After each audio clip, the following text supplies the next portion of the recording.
Pero entonces, el petróleo venezolano. Esa joya que todos nombran, pero que muy pocos entienden. Vamos al corazón económico del tema. Petróleo. Cada vez que se habla de Venezuela aparece la frase de siempre. Estados Unidos solo quiere el petróleo de Venezuela. Y esa frase, dicha así, suena simple, pero si fuera una película vieja de buenos y malos, pero sabemos que esto no funciona así.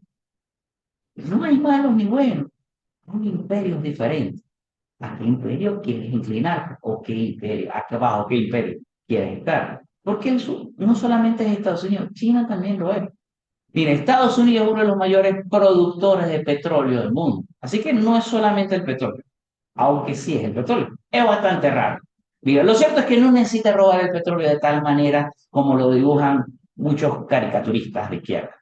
De hecho, lo que interesa es algo mucho más allá, es estratégico. Realmente es controlar los flujos, controlar los contratos, controlar los aliados, controlar las rutas y evitar que los grandes rivales tengan energía más barata y cómoda, o sea, Chile. Ahí está la clave.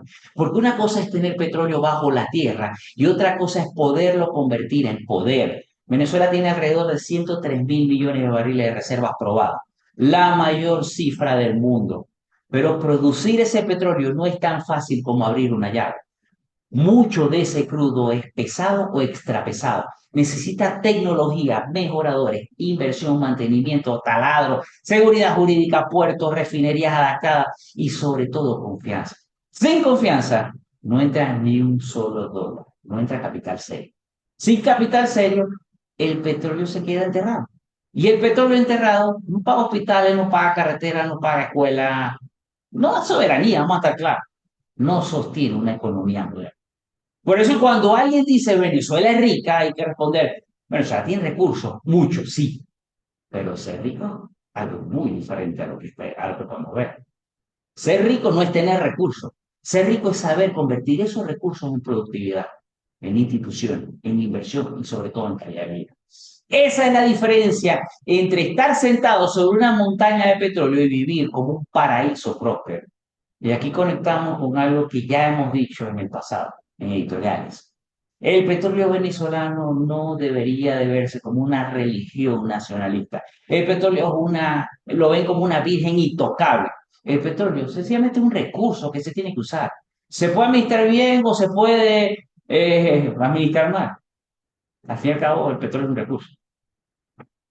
Y ya sabemos qué ha ocurrido, lo hemos administrado pésimo. Se puede convertir en prosperidad o se puede convertir en corrupción. Se puede usar para atraer inversión o se puede usar para sostener una casta política por décadas. Y Venezuela, lamentablemente, durante décadas fue más ejemplo de todo lo segundo que de las primeras opciones. Así que tener petróleo no te hace rico. Rico te hace saber convertir ese petróleo en inversión, empleo, infraestructura y estabilidad. Venezuela no es pobre porque le falten recursos. Venezuela es pobre porque durante años tuvo recursos gigantescos administrados por instituciones destruidas. Esa es la verdadera tragedia. Entonces, si el mercado llegara a querer que Venezuela entre en una nueva etapa de estabilidad, apertura, inversión occidental y contratos protegidos, eso tendría consecuencias enormes. Pero antes de continuar con todo este editorial y con la idea, tenemos que ver todo el tablero de juego. Y vamos a comenzar por una pregunta clara. ¿Cuánto produce Estados Unidos? 13,6 millones de barriles al día. La pregunta clave aquí es, si Estados Unidos sostiene una producción diaria de 13,6 millones de barriles diarios, ¿cuántos años de petróleo tiene realmente en sus yacimientos? Bueno, si tomamos las reservas probadas de Estados Unidos y las dividimos por esa producción que tiene hoy al día, el cálculo nos da aproximadamente un poquito más de 9 años de petróleo, al ritmo que tienen hoy de extracción. Señores, para cuando se terminen sus yacimientos, 9 años, todavía mi hijo seguirá siendo un niño. Es más, no habrá salido de la primaria. Eso no es mucho tiempo. De hecho, eso es nada de tiempo. Pero ojo, eso no significa que a Estados Unidos se le acabe el petróleo en 9 años y ya no tienen ni una gota, ¿no? Hay que subir otras cositas más. Hay otras opciones, pero vamos a escucharlas. Miren, hay varias opciones. La primera, lo que ocurre hoy. lo que tienen hoy, son reservas probadas. Y esas muchas veces cambian constantemente con ciertos descubrimientos. Sobre todo cuando sube el precio del petróleo, mejora una tecnología. Por ejemplo, en el pasado surgió el fracking, que no existía décadas atrás, y aumentó la producción. De hecho, la producción hoy de Estados Unidos gracias a eso, la producción horizontal. Hoy tenemos la inteligencia artificial biológica, entre otras. Siempre van a seguir apareciendo nuevas tecnologías y por lo tanto nuevas reservas que antes no eran económicamente explotadas. Estados Unidos todavía tiene enormes recursos no probados. Es decir, hay petróleo físicamente, pero no entran dentro de la categoría de reservas probadas hasta que no sea rentable, viable y técnicamente posible de extraer. Y así hay muchos países. Pero aquí lo que realmente importa al mercado es una cosa. La verdadera pregunta no es solamente cuánto petróleo tiene Estados Unidos. La verdadera pregunta es cuánto de ese petróleo es barato, cuánto se puede sostener energéticamente y cuánto tiempo puede seguir dominando el mercado antes que su costo marginal suba demasiado. Ahí está la batalla real de los Estados Unidos. Y esto nos deja con otro problema sobre la mesa de aquí a los próximos 9 años. ¿Cuántos países también van a agotar sus reservas probadas de petróleo en ese mismo periodo de tiempo? Bueno, si la producción actual de algunos países se mantiene, de esos que vamos a hablar, y no aparece ninguna nueva reserva probada con lo que acabo de mencionar a Estados Unidos dentro de su territorio, tenemos que en los próximos 9 años, países como Níger, Bahrein, Tailandia, Costa de Marfil, Colombia, Angola, Turkmenistán, Argentina, Brasil, México, Ghana, Noruega, Trinidad y Tobago y Estados Unidos podrían llevar a cero sus yacimientos probados actuales.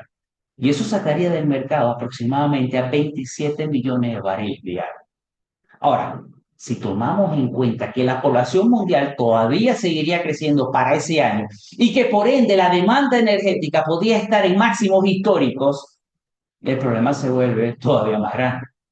Y a eso hay que sumarle el desarrollo de la inteligencia artificial y de la computación cuántica. Aunque probablemente por el corto plazo, 9 años, estos no sean todavía factores de mayor impacto, pero hay que tomarlo en cuenta. Por eso tenemos que tocar un tema que solo el futuro podrá responder con veracidad o solo especulación. Pero como especuladores de mercado debemos empezar a estimar qué puede estar pasando. Bueno, como ya hemos escuchado, muchas personas dicen que el consumo del petróleo va a bajar porque el auto eléctrico va a sustituir al combustible fósil. La verdad es que personalmente yo lo veo bastante cuesta arriba por una sencilla razón. Si de aquí a los próximos 9 años, los vehículos de combustión migraran masivamente hacia vehículos eléctricos, el consumo energético mundial subiría a niveles que las instalaciones eléctricas de las ciudades actuales difícilmente podrían soportar. Si todos conectamos en la noche el vehículo eléctrico, van a ver. Vamos a pasar de 118.000 teravatios hora año a cerca de 146.000 teravatios hora año. Y eso dejaría muy poco espacio, por no decir ninguno, para el desarrollo energético que va a exigir la inteligencia artificial durante la próxima década. Por eso, lejos de pensar que el petróleo va a desaparecer, esto me hace pensar exactamente lo contrario. El petróleo podría estar más vivo que nunca. Entonces, si el petróleo seguirá siendo el protagonista de la movilidad humana, la pregunta inevitable es, ¿cómo impactaría el precio del petróleo si 27 millones de barriles diarios desaparecen del mercado en los próximos 9 años? Si para 2035 desaparecen esos barriles, el impacto sería una bomba nuclear económica. Hoy el mundo consume alrededor de 103, 105 millones de barriles diarios. Por lo tanto, esos 27 millones representan cerca del 26% del consumo mundial. Eso es mucho más de lo que pasa por el estrecho de Hormuz, que hoy está cerrado y nos tiene, bueno, no sé, hoy pasó y no pasaron, por ahí va. Lo cierto es que estuvo tiempo cerrado. Y ojo, entre comillas, estábamos tranquilos porque sabíamos que el crudo estaba allí. Simplemente que hay momentos en los que no lo dejaban pasar. Sin embargo, incluso bajo ese escenario el precio llegó a tocar los 120 barriles por hora. por hora, $120 por barril. Pero en 2035 el panorama va a ser distinto. Ahí el problema no sería que el petróleo esté bloqueado en un estrecho. El problema sería simplemente que no hay suficiente petróleo disponible para cubrir las demandas reales. Y cuando no hay alternativas, el precio del petróleo no tiene techo. De hecho, decir que podría estar entre 180 y $250 por barril, que ya suena una locura, estaríamos especulando. Porque la verdad, bajo ese escenario, no tenemos ni idea de cuál podría ser el techo real del petróleo. Y es precisamente bajo ese panorama futuro que empezamos a entender la importancia de Venezuela en el tablero energético mundial. Un país que tiene aproximadamente 103.000 millones de barriles de reservas probadas. Miren, en un hipotético caso de que Venezuela pudiera producir 15 millones de barriles diarios y que otros países con técnicas mejoradas completen los 27, bueno, Venezuela aún así tendría en sus yacimientos más de 55 años de producción. Claro, para que Venezuela llegue a esos niveles de producción, la inversión debe ser gigantesca, entre 1,2 a 2 billones de dólares. En español, que en inglés serían trillion dólares. Una cantidad que no se invierte en tan poco tiempo de una manera tan sencilla. Si no tienes las garantías de tener el control, el tiempo requerido para poder obtener el retorno de esa gran, gigantesca inversión. ¿Tú crees que las empresas petroleras americanas van a invertir esa cantidad de dinero fuera de su constitución y de las leyes americanas? ¿O crees que unas elecciones libres y democráticas en Venezuela le van a brindar la confianza a futuro a esas empresas? ¿Tú no crees que ellos pueden pensar que a lo mejor mañana pueda aparecer otro Chávez en Venezuela y que repita la receta, expropiar todo lo que se le atraviese?